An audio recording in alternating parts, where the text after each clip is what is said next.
Well, the United Nations General Assembly will soon vote on a resolution calling on Russia to leave Ukraine on the first anniversary of the war. We know what Putin's going to think about this, but regardless, Secretary-General Antonio Guterres has condemned the invasion as an affront to the world's collective conscience. 1 year ago, Vladimir Putin sent up to 200,000 soldiers into Ukraine, the biggest European incursion since World War II. The war's left about 7,000 civilians and hundreds of thousands of soldiers on each side dead.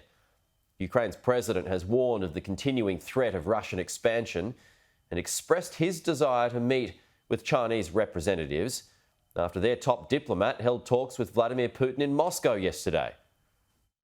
The fact that China has started talking about Ukraine sends a positive message. It's too early to say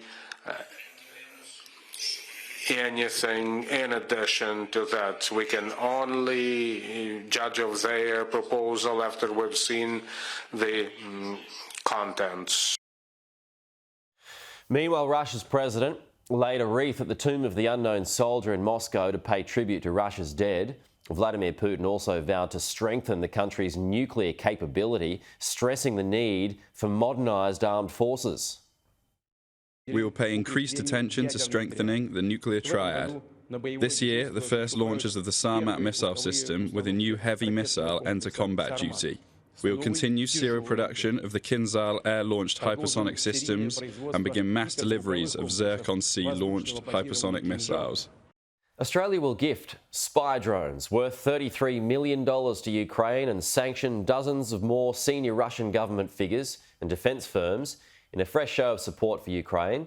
Now, this coincides with that anniversary. Well, political reporter Olivia Casely joins me from Canberra now. Olivia, what do we know about Australia's newest contribution?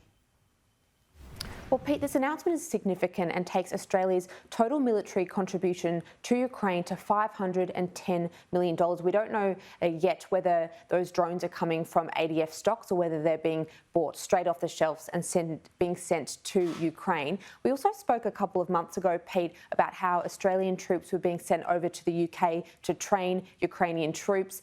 Those soldiers will graduate from that basic training program today. There's also a slew of new sanctions that Australia is going to slap on Russian businesses connected to defence and some officials as well. It's all a show of solidarity and support with Ukraine that's happening the world over. In London, for example, the road outside the Russian embassy was painted in the colours of the Ukrainian flag, and closer to home there will be vigils at Sydney's Town Hall and also here in Canberra outside the Russian embassy. The Ukrainian ambassador will also deliver a speech at the National Press Club. Here's what he had to say to our colleague Shari Markson last night. We've seen other countries stepping up their military assistance, committing more platforms for Ukraine to win. And it's important that there is a plan for the next 12 months, a plan that will help Ukraine win. It's hard to believe that just a year ago, Russian tanks rolled over the border into Ukraine. Vladimir Putin would have no doubt expected that that fight would have been over by now, but the Ukrainians have put up an amazing fight. Sadly, they'll be on high alert today. Intelligence says that they should expect a Russian missile strike. No doubt. Olivia, appreciate that. Thank you.